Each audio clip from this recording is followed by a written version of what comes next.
nagbago na nga ang ihip ng hangin at nasa mood na ulit si Tanchelly mag-upload sa kanyang Sokmed.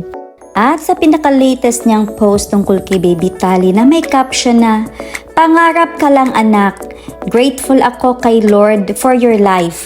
You make mommy so happy."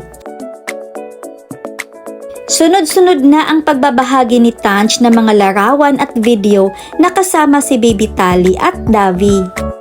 Pati ang ina ni Tanch na si Marites Lumbre ay todo upload din sa mga pictures ni Baby Tali at Davi.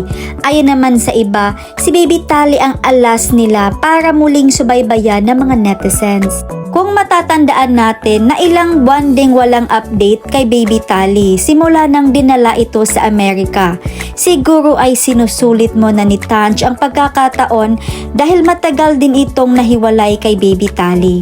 At ngayon ay okay na siyang mag-share ng mga moments nilang mag-ina. At nagbahagi siya ng isang video na may caption, "Giving all my best for the both of you."